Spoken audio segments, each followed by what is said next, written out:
Shalom, selamat pagi Bapak Ibu serta saudara yang terkasih. Kiranya damai sejahtera dan sukacita dari Tuhan Yesus Kristus senantiasa menyertai kita sekalian.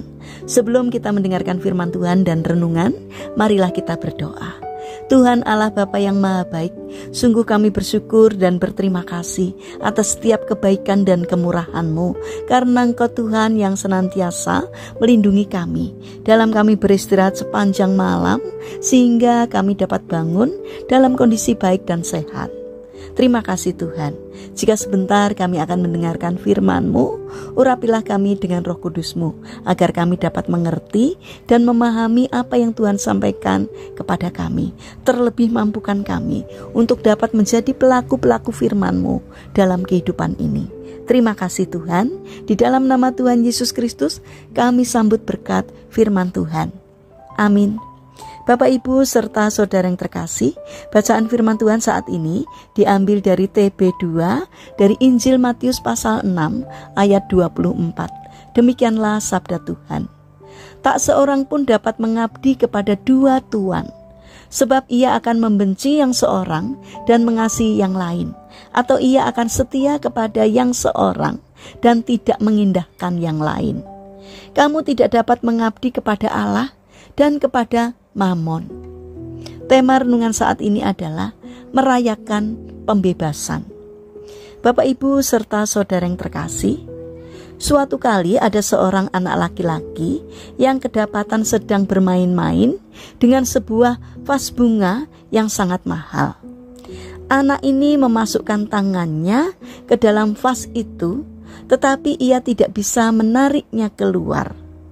Ayahnya berusaha keras menolongnya, tetapi semua usahanya sia-sia. Keduanya murung karena tidak rela memecahkan vas yang indah itu. Lalu sang ayah menarik nafas dan berkata, "Sekarang anakku, kita coba sekali lagi. Buka tanganmu dan luruskan jari-jarimu seperti yang ayah lakukan, lalu tarik." Yang mengejutkan adalah si anak menjawab, "Tidak ayah, saya tidak mungkin meluruskan jari-jari saya seperti itu. Jika saya melakukannya, saya akan menjatuhkan koin saya, dan saya tidak mau hal itu terjadi." Bapak Ibu serta saudara yang terkasih, seperti anak kecil tersebut, kebanyakan dari kita sering bertindak seperti itu. Kita begitu sibuk memegangi recehan yang tak berharga, sehingga kita tidak dapat menerima kebebasan. Terkadang kehidupan di dalam dosa dianggap sebagai suatu harta yang sebenarnya telah membuat mata rohani kita buta. Padahal sebagai pribadi yang telah hidup di dalam Kristus, kita telah dimerdekakan dari segala bentuk kutuk dosa.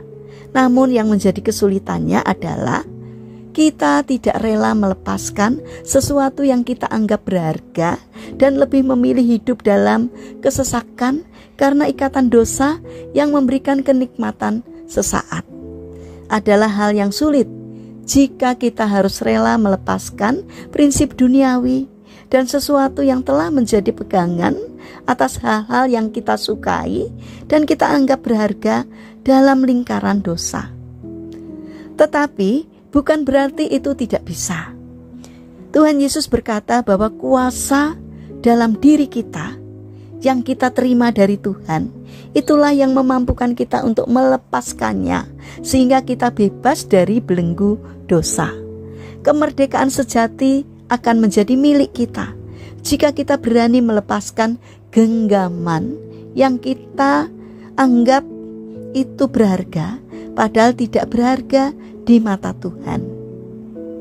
Jika Tuhan sudah rela berkorban untuk membebaskan kita dari belenggu dosa melalui pengorbanannya, marilah kita lepaskan hal-hal duniawi yang masih menjerat kita, agar kita benar-benar dapat terbebas dari belenggu dosa. Tentu semuanya itu kembali lagi kepada diri kita masing-masing. Pilihan ada di tangan kita. Apakah mau melepaskan atau tidak?